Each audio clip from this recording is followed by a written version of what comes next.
శ్రీమాత్రే నమ. జయ గురు దత్తాత్రేయ నమ. ఈ వీడియోలో మనం 2025వ సంవత్సరం మే నెల 18వ తారీఖున రాశులలో మార్పు చెందుతున్న రాహువు మరియు కేతు గ్రహాలు. అంటే ప్రస్తుతం రాహు మీనరాశి నుంచి కుంభరాశిలోకి, కేతువు కన్యారాశి నుంచి సింహరాశిలోకి మారడం జరుగుతుంది. ఇప్పుడు మనం వివిధ రాశుల వారి మీద రాబోయే 18 నెలల్లో కేతుగ్రహం ఎటువంటి ప్రభావాన్ని చూపడం జరుగుతూ ఉంది అన్న విషయాన్ని మనం ఈ వీడియోలో పరిశీలిద్దాం. సాధారణంగా రాహు కేతువులు ఒక 180 డిగ్రీస్ యాంగిల్లో ఉంటూ రెండు ఒకేసారి రాశులు మారడం జరుగుతూ ఉంటుంది. అంటే ఇప్పుడు రాహు కేతువు రెండు గ్రహాలు ఒకసారి మారినప్పటికి కూడా రాహు ఏ భావంలో ఉంటాడో ఆ భావం యొక్క ఫలితాల్ని ఎక్స్పాండ్ చేయడం జరుగుతూ ఉంటుంది. అయితే కేతువు ఏ భావంలో ఉంటే ఆ భావ ఫలితాలని తగ్గించడం జరుగుతూ ఉంటుంది. అంటే కేతువు జ్ఞానకారకుడు, వైరాగ్యకారకుడు, అలాగే బ్రహ్మచర్యానికి కారకుడు. ఏదైనా త్యాగానికి సిద్ధంగా ఉండే గ్రహం కేతు గ్రహం కాబట్టి సాధారణంగా కేతువు హృదయంతో ఆలోచించడం జరుగుతూ ఉంటుంది. అంటే రాహు హెడ్, అందుకని రాహుకి ప్రపంచంలో అన్నీ తనకే కావాలని, సంపద అంతా తన సొంతమే కావాలని, తను మాత్రమే బాగుండాలని రాహు ఆలోచన ఉంటుంది. రాహు అంటే కేవలం తల, అది ఆకాశం నుంచి భూమిలోకి, అంటే భూమిలో ఉన్నటువంటి తన దేహం కోసం చూస్తూ ఈ ప్రపంచంలో ఉన్నటువంటి కోరికలన్నీ తనకు కావాలని కోరుకుంటాడు రాహు. అందుకే రాహు ప్రభావం ఉన్నటువంటి జాతకులు అనేక అనైతిక అక్రమ మార్గాల ద్వారా ధనాన్ని సంపాదించడం జరుగుతూ ఉంటుంది. మరి కేతు అలా కాదు. కేతు కేవలం మొండె భాగం మాత్రమే, అంటే తల లేకుండా కేవలం మొండెం మాత్రమే ఉంటుంది. మరి కేతువు ఆకాశం వంక చూడటం వల్ల జ్ఞానకారకుడు, వైరాగ్యకారకుడు అవుతూ ఉంటాడు. ఏ కోరిక, ఏ వ్యామోహం ఉండదు.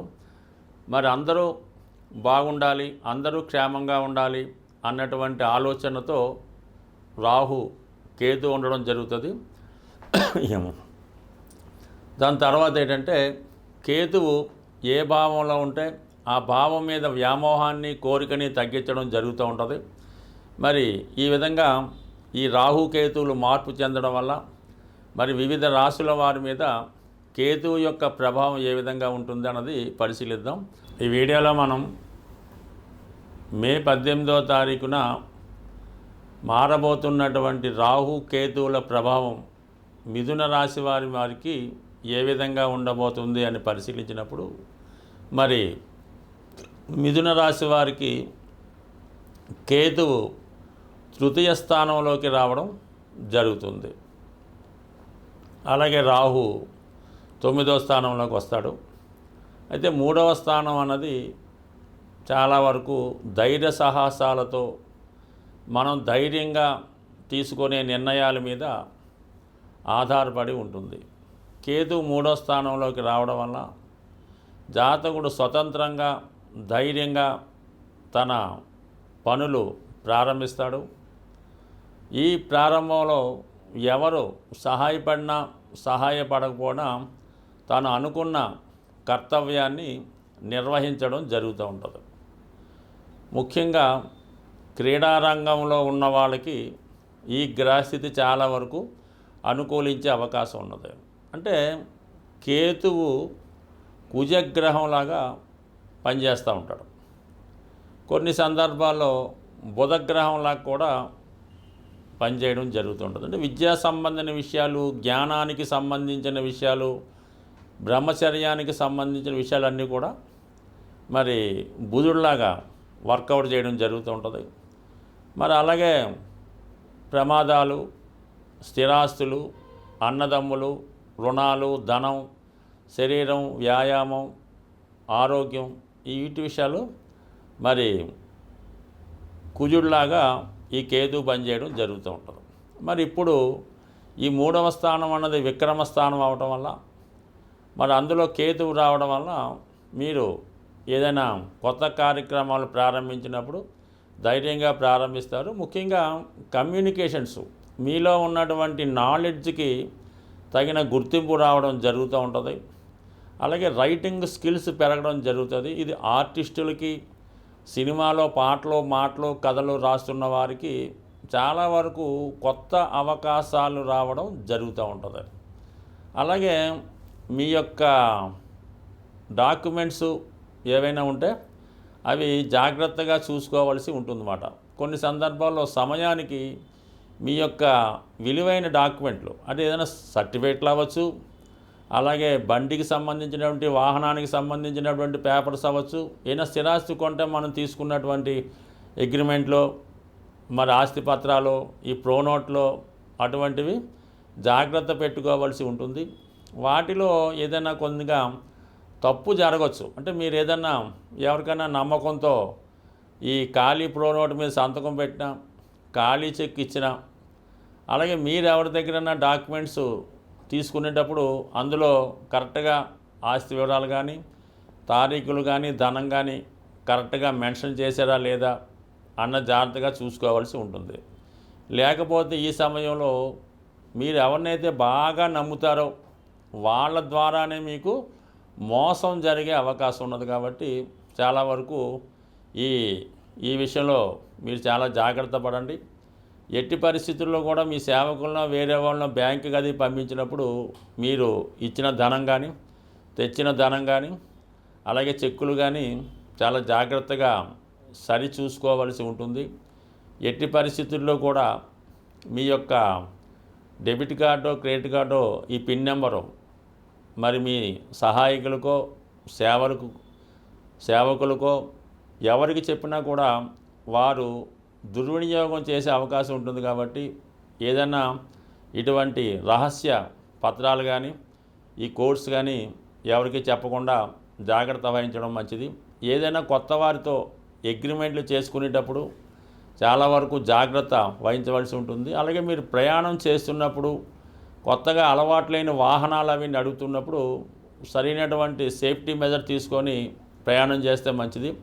కొన్ని సందర్భాల్లో కొన్ని అనుకోని ప్రమాదాలు జరిగే అవకాశం కూడా కనబడుతుంటుంది.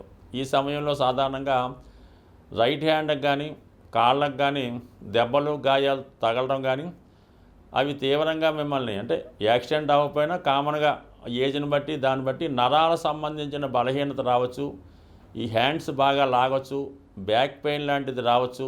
అందువల్ల ఏంటంటే మీరు తగు విధంగా క్రమశిక్షణ, ఆరోగ్యం పాటించడం వల్ల కూడా కొంతవరకు ఈ అనారోగ్య సమస్యల నుంచి బయటపడే అవకాశం ఉంది.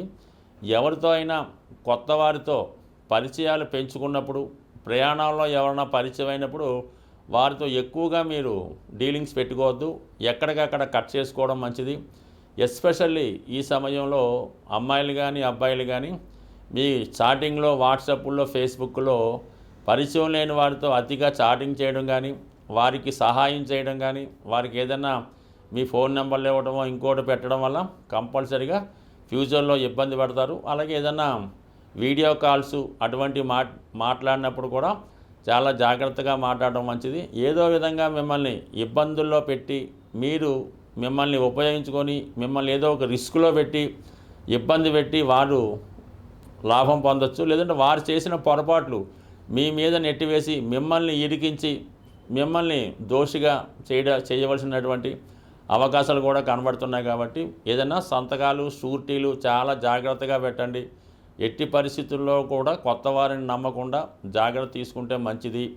అలాగే చాలా జాగ్రత్తగా ప్రమాదాలు రాకుండా చూసుకోవడం కూడా మంచిది. కేతుగ్రహం మనకి సంపూర్ణంగా సహకరించాలంటే మరి విఘ్నేశ్వరుడి యొక్క ఆరాధన వల్ల మనకి కేతువు సంతృప్తి చెందడం జరుగుతూ ఉంటుంది. అందుకని కంపల్సరిగా ఈ కేతువు పెట్టినటువంటి ఇబ్బందులు నుంచి, అంటే కేతువు ఇబ్బందులే ఉంది, ఏ పని ప్రారంభించినా మధ్యలో ఆగుతుంటుంది. మనం ఒక ప్రయత్నం కోసం వెళ్తే వేరే ప్రయత్నం జరుగుతూ ఉంటుంది. విద్యార్థులకి చదువు మీద ఆసక్తి తగ్గి మిగతా విషయాల మీద ఆసక్తి వెళ్తుంది. బట్ ఏదైనా కంపల్సరిగా కేతుగ్రహం అంటే విఘ్నేశ్వరుడు యొక్క ఆరాధన, సంకటనాశన గణేష్ స్తోత్రం చదువుకోవడం, సంకష్టహర చతుర్థి రోజు కంపల్సరిగా ఉపవాసం ఉండి విధి విధానంగా మరి ఉదయం పూట ఏదన్నా గణపతి హోమం జరుగుతుంటే అందులో పాల్గొనడం, ప్రదోష వేళ సాయంకాలం అభిషేకంలో పాల్గొనడం వల్ల చక్కగా ఈ యొక్క విఘ్నేశ్వరుడి యొక్క అనుగ్రహంతో కేతుగ్రహ అనుగ్రహం లభిస్తుంది.